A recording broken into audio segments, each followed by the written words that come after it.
حضرت آقا علی ابن موسیٰ رضا علیہ السلام نے ارشاد فرمایا الرابع من ولدی ابن سیدۃ الامام، میری نسل میں چوتھا فرزند، میری اولادوں میں چوتھا فرزند ابن سید کا بیٹا ہوگا۔ حضرت نرجس سلام اللہ علیہا کے بارے میں یہ لقب دیا آقا امام رضا علیہ السلام نے، مادر آقا امام رضا علیہ السلام کی سیدۃ الاماء ہیں۔ اماء کنیزوں کو کہتے ہیں، اماء کنیز کو کہتے ہیں، سیدۃ الاماء کنیزوں کی سردار۔ ظاہراً حضرت نرجس علیہ السلام کنیز کی صورت میں آئی تھی، تو انہیں یہ لقب دیا کہ میرے نسل میں اور میرے فرزندوں میں چوتھا فرزند کنیزوں کی سردار کا بیٹا ہوگا۔ یطہر اللہ بہ الارض من کل جور ویقدسها من کل ظلم، خداوند اس فرزند سیدۃ الاماء کے ذریعے زمین کو ظلم و جور سے پاک کر دے گا۔ تمام انبیاء و ائمہ اسی دن کے منتظر تھے، سب کی الہی نگاہیں اسی دن کو دیکھ رہی تھی جس دن آقا امام زمان علیہ السلام نے ظہور فرمانا ہے، وہ دن سب کی نگاہوں کے سامنے۔ تو یہ جو 8ویں امام ہے اپنی نسل میں آنے والے چوتھے فرزند کے بارے میں فرماتے ہیں کہ یہ وہ فرزند ہوگا کہ اس کے توسط سے خداوند روئے زمین کو ہر قسم کے ظلم سے ستم سے پاک کر دے گا۔ وَهُوَ الَّذِي يَشُقُّ النَّاسَ فِي وِلَادَتِهِ، یہ وہ فرزند ہوگا کہ جس کی ولادت کے بارے میں لوگ شک کریں گے۔ اب یہ جو یقین کی منزل پر ہیں یہ مکتب اہل بیت والے ہیں، باقی تمام یا پھر آقا امام زمان کے منکر ہیں، اگرچہ قائل ہیں منجی کے۔ تمام مکاتب دنیا قائل ہیں کہ آخری زمانے میں ایک نجات دہندہ آئے گا اور انسانوں کو نجات دے گا، سب قائل ہیں، لیکن وہ نجات دہندہ کون ہے اس میں اختلاف ہے۔ اب پھر مکتب اسلام کے اندر اس کا نام مشخص ہے۔ مکتب اسلام میں دو بڑے مکاتب ہیں، تشیع و تسنن، ان دونوں میں مشخص ہے کہ وہ آنے والی ہستی حضرت مہدی علیہ السلام ہیں۔ اب ولادت میں شک ہے، ولادت میں شک ہے کہ کثیر تعداد میں مکتب اہل سنت کے ماننے والے قائل ہیں کہ وہ ابھی پیدا ہوں گے، پیدا نہیں ہوئے، ہوں گے۔ کم افراد، کم تعداد میں مکتب اہل سنت کے لوگ قائل ہیں کہ وہ پیدا ہو چکے ہیں اور چلے گئے ہیں۔ اب جو یقین کرنے والے ہیں، جنہیں یقین ہے کہ وہ پیدا ہو چکے ہیں، موجود ہیں، زندہ ہیں، وہ مکتب اہل بیت ہیں۔ تو آقا امام رضا نے فرمایا کہ یہ وہ بیٹا ہے کہ جس کی ولادت کے بارے میں لوگ شک کریں گے۔ تو کثیر تعداد میں دنیا کی آبادی کی اکثریت، بہت بڑی اکثریت شک میں ہے ان کی ولادت کے بارے میں۔ یہ شک خود اپنی جگہ ایک امتحان ہے ہمارے لیے کہ ہم اپنے اس یقین کو خراب نہ کریں۔ وہ جو یقین آپ نے حاصل کر لیا کہ ہمارے امام، ہمارے 12ویں امام، پیغمبر اسلام کا 12واں خلیفہ زندہ ہیں، پیدا ہو چکے ہیں، موجود ہیں اور اسی دنیا میں زندہ ہیں اور اسی روئے زمین پہ زندہ ہیں اور زندگی گزار رہے ہیں، لوگ شک کریں گے، ہم نہ کریں۔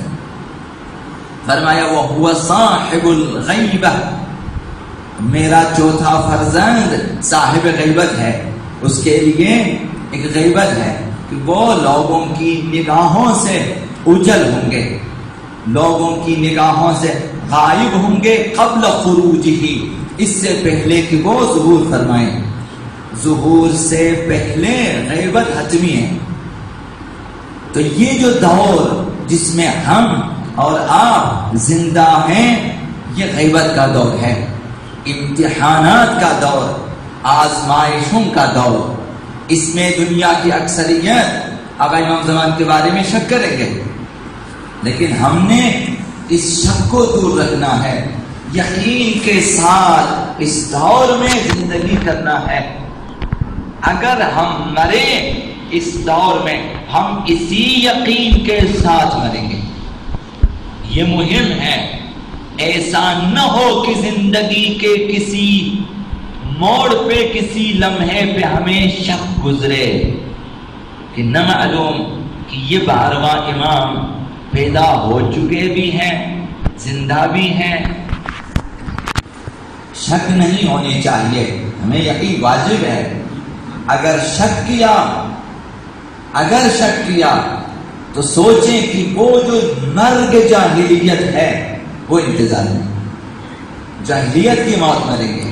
تو اپنے یقین کو برقرار رکھنے کے لیے مسلسل آقا امام زمان کے بارے میں اور مہدویت کے بارے میں مطالعہ چاہیے، کہ آپ نے مطالعہ کرنا ہے، ہاتھ پہ ہاتھ دھرے نہیں بیٹھنا ہے، صرف زیر منبر علماء کو، خطباء کو سننے پر اکتفا نہیں کرنا، اپنے گھروں میں مناسب کتابیں رکھیں، مطالعہ کریں مسلسل۔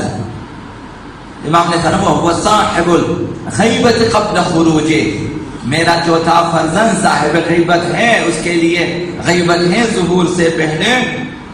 فَإِذَا خَرَجَ أَشْرَقَتِ الْأَرْضُ بِنُورِهِ، لیکن غیبت کے بعد جب ان کا ظہور ہوگا تو زمین ان کے نور سے منور ہو جائے گی، روشن ہو جائے گی۔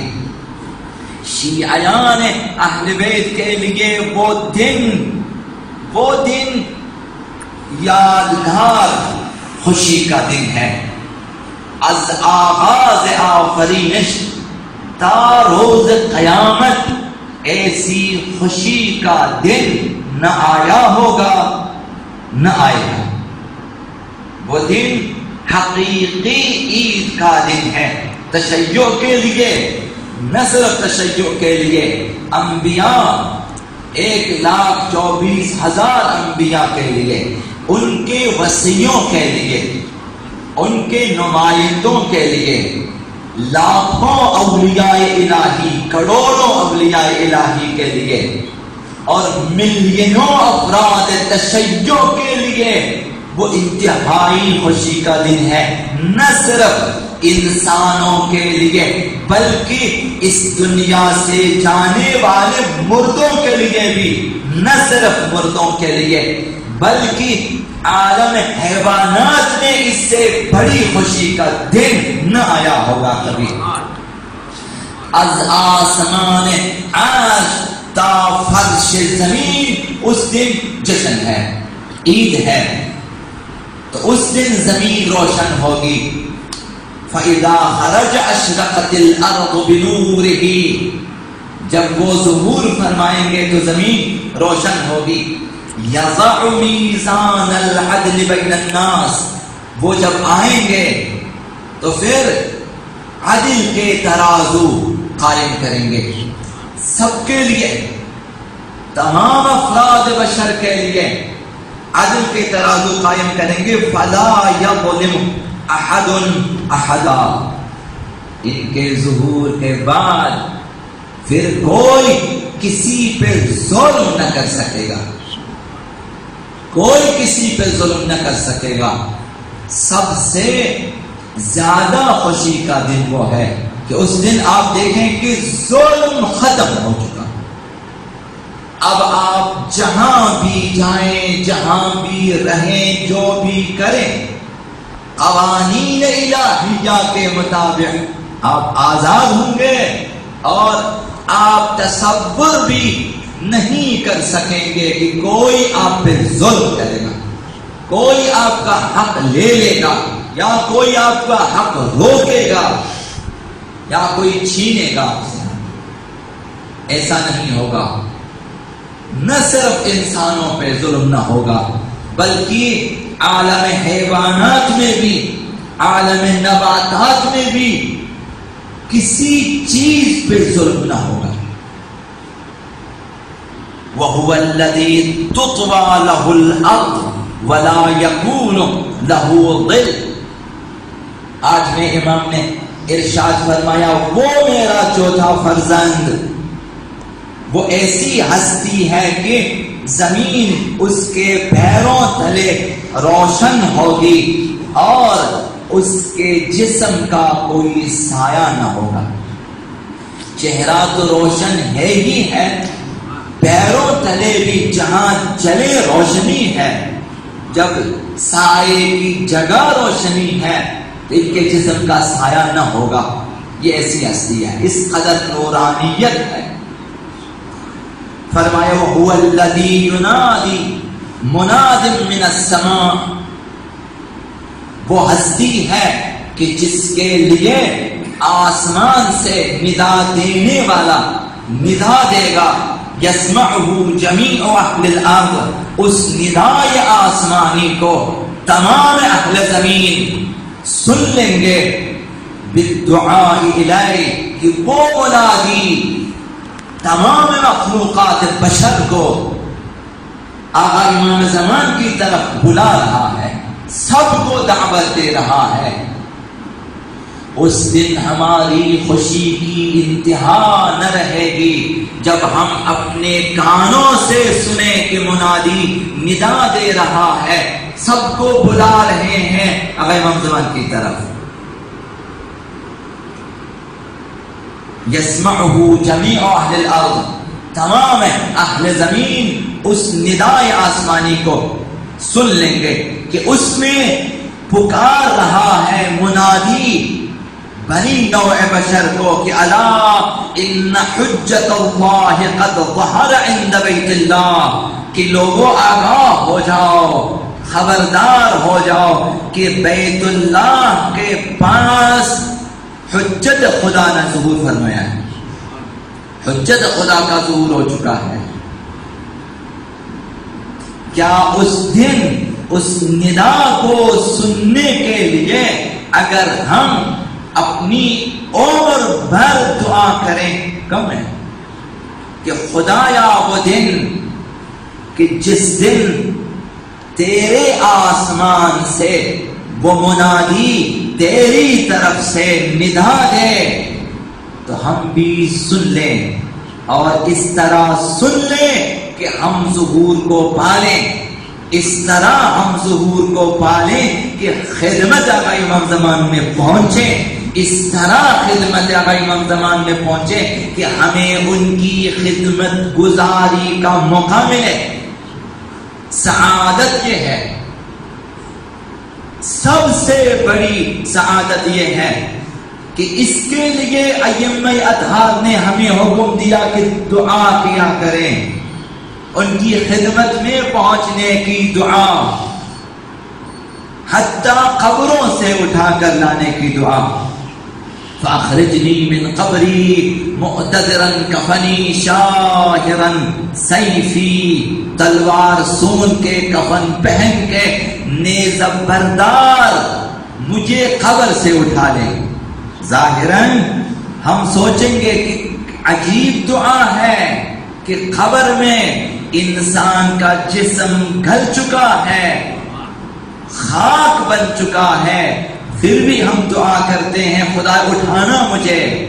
کوئی بعید نہیں ہے کہ اس دن آپ کو خداوند اپنی قدرت سے زندہ کرے اور پھر آپ اپنا کفن زیب تن کی یہ تلوار بھی فرشتہ لا کر آپ کو دے دیں، نیزہ بھی دے دیں، اور آپ اٹھیں اپنی قبر سے، وہ منادی جو آسمان سے ندا دے، آپ بھی ہم بھی اس ندا کو سنیں اور اپنی اپنی قبروں سے اٹھیں اور چلیں ملبیاً دعوت الداعی، لبیک کہتے ہوئے چلیں آقا امام زمان کی طرف۔ شاید اس سے بھی بڑی خوشی کا کوئی موقع زندگی بشر میں نہ آیا ہوگا، نہ آئے گا۔ اس دن کے لیے فرمایا کہ الا ان حجت اللہ قد ظہر عند بیت اللہ، منادی ندا دے گا کہ خانہ خدا کے پاس حجت خدا نے ظہور فرمایا، فاتبعوہ، بس جاؤ اس کی اتباع کرو، اس کی پیروی کرو، اس کا کہا مانو، اس کے پیچھے چلو۔ فاتبعوہ فإن الحق معه وفیہ، حق اسی کے ساتھ ہے اور اسی کے وجود مقدس میں حق ہے، وہ حق ہے اور اس کے ساتھ حق ہے، وہ ہوا قول اللہ عز وجل۔ یہ ظہور، یہ حضرت حجت اور یہ ان کے ساتھ یہ حق ہونا، فرمایا کہ یہ وہی کلام خدا کا معنی ہے کہ خداوند متعال نے قرآن مجید میں فرمایا ان نشأ ننزل علیہم من السماء آیۃ، اگر ہم چاہیں تو آسمان سے نشانیاں ظاہر کر دیں، فظلت اعناقہم لہا خاضعین، جب ہم اپنی نشانیاں نازل کریں گے تو لوگوں کی گردنیں اس نشانی کے سامنے جھک جائیں گی۔ یا بھائی امام زمان وہی خداوند متعال کی عظیم ترین نشانی ہے، عظیم ترین آیت خداوند متعال ہے کہ ان کا ظہور ہوگا۔ انبیاء نے اور ائمہ اطہار نے ہمیں ایسی خوشخبریاں دی ہیں، ہمیں ایسی نشانیاں بتا دی ہیں، ایسے راہکار بتائے ہیں کہ تم نے اس دن کے لیے زندہ رہنا ہے، اس دن کے لیے جینا ہے، تمہاری ساری سوچ اس دن کی طرف ہونی چاہیے، روز ظہور کی طرف ہونی چاہیے، تمام کام تمام دعائیں اس دن کی طرف، ساری توجہ اس دن کی طرف ہونی چاہیے۔ اس طرح زندگی بسر کریں کہ موت کے وقت، شہادتین کے بعد اگر کوئی جملہ زبان پہ آئے تو یہی جملہ آ جائے آقا امام زمان کے بارے میں، یا صاحب زمان کا جملہ آ جائے۔ اس قدر توجہ ہونی چاہیے کہ مرتے وقت بھی یاد کریں۔ آقا امام رضا علیہ الصلوۃ والسلام نے فرمایا کہ لا تقوم الساعۃ، پیغمبر اسلام کا قول نقل کیا امام رضا نے کہ پیغمبر اسلام نے فرمایا کہ قیامت اس وقت تک نہیں آئے گی حتی یقوم القائم للحق منا، جب تک ہم اہل بیت میں سے حق کے لیے قیام کرنے والا، حق کا قیام کرنے والا جب تک قیام نہ کرے، جب تک حق کے لیے ظہور فرمانے والا ظہور نہ فرمائے، اس وقت تک قیامت نہیں آئے گی۔ وذالک حین یأذن اللہ عز وجل لہ، یہ اس وقت ہوگا جب خداوند عز وجل اب امام زمان کو اذن ظہور دے گا، ومن تبعہ نجا ومن تخلف عنہ ہلک۔ اب جو ظہور کے بعد ان کی اتباع، ان کا اتباع کرے اور ان کی پیروی کرے وہ نجات پائے گا، جو بھی مخالفت کرے گا وہ ہلاک ہو جائے گا۔ تو یہ وہی اہل بیت ہے، مثل اہل بیت کا مثل سفینۃ من رکبها نجا ومن تخلف عنها غرق بہوا۔ تو مثال کشتی نوح تمام اہل بیت اور امام زمان جو بھی ان کی پیروی کرے گا۔ تو آج ہمیں چاہیے کہ اس قدر خود کو آمادہ رکھیں ان کے ظہور کے لیے، ان کی اتباع کے لیے، ان کی پیروی کے لیے، کہ جب وہ آئیں تو کوئی شک و شبہ باقی نہ رہے ہماری خدمت و نصرت کے حوالے سے۔ جب آئیں فی الفور ہم پہچان لیں اور فی الفور ان کی نصرت پہ آمادہ ہو جائیں۔ اس طرح تیاری کرنی ہوتی ہے، معرفت اس قدر ہونی چاہیے۔ آخری حدیث عرض کروں آپ کی خدمت میں، حضرت آبا علی ابن موسیٰ رضا علیہ السلام ارشاد فرمایا، ہمیں تسلی دی اور ہمیں راہکار بتایا کہ انتظار کتنی بڑی چیز ہے، اور ہمیں بتایا کہ صرف تم نہیں منتظر، اور بھی ہیں ان کے انتظار میں، یہ بتا دیا۔ دیکھیں آپ کی کون کون منتظر ہیں ظہور آقا امام زمان علیہ السلام کے، فرمایا ما احسن الصبر و انتظار الفرج، کس قدر زیبا ہے صبر و شکیبائی، ہر لمحہ ظہور کے لیے صبر کرنا، ہر لمحہ ظہور کے لیے انتظار کرنا، اور صبر و تحمل کے ساتھ انتظار کرنا۔ اب جب آپ عربی میں سنتے ہیں متوجہ ہو جائیں، جب فرماتے ہیں ما احسن الصبر، کس قدر زیبا ہے، جب کہتے کس قدر زیبا ہے تو جب زیبائی حد سے زیادہ ہے کہ آپ تصور نہیں کر سکتے، اس وقت کس قدر زیبا ہے، یعنی اس قدر زیبا ہے کہ بیان نہیں کر سکتے، اس سے زیباتر اور کچھ نہیں۔ دوران عبادت یہ انتظار کرنے سے زیادہ زیبا کوئی چیز نہیں ہے، عمل کے حوالے سے، ارزش کے حوالے سے کوئی اور چیز زیبا نہیں ہے۔ تمام اعمال میں زیبا ترین عمل ان کے ظہور کا انتظار کرنا ہے، افضل الاعمال کہا گیا ہے، افضل ترین عمل انتظار الفرج۔ فرمایا کہ ما احسن الصبر و انتظار الفرج، کس قدر زیبا ہے تحمل، صبر و شکیبائی اور ظہور کا انتظار کرنا۔ تحمل کے ساتھ چاروں طرف سے شش جہات سے آپ پہ حملے ہوتے ہیں، شش جہات سے آپ پہ ظلم ہوتے ہیں، مگر آپ کے دل میں ایک انتظار ہے، آپ کے دل میں ایک انتظار، وہ انتظار ظلم۔ تمام مظالم کے باوجود، گرداب مظالم میں ہونے کے باوجود آپ پر امید ہیں کہ فتح ہماری ہوگی، وہ ظہور کریں گے، میں اس کا منتظر ہوں۔ تو سب جس قدر ہو سکے ظلم کریں، لیکن آخر ظلم ختم ہو جائے۔ ما احسن الصبر و انتظار الفرج، فرمائے اما سمعت قول اللہ عز وجل، اب دیکھیں کون منتظر ہے۔ امام رضا علیہ السلام نے فرمایا تم نے نہیں سنا قول خداوند متعال کہ خداوند فرماتا ہے وَارْتَقِبُوا إِنِّي مَعَكُمْ رَقِيبٌ، تم بھی انتظار کرو میں بھی تمہارے ساتھ انتظار کرتا ہوں۔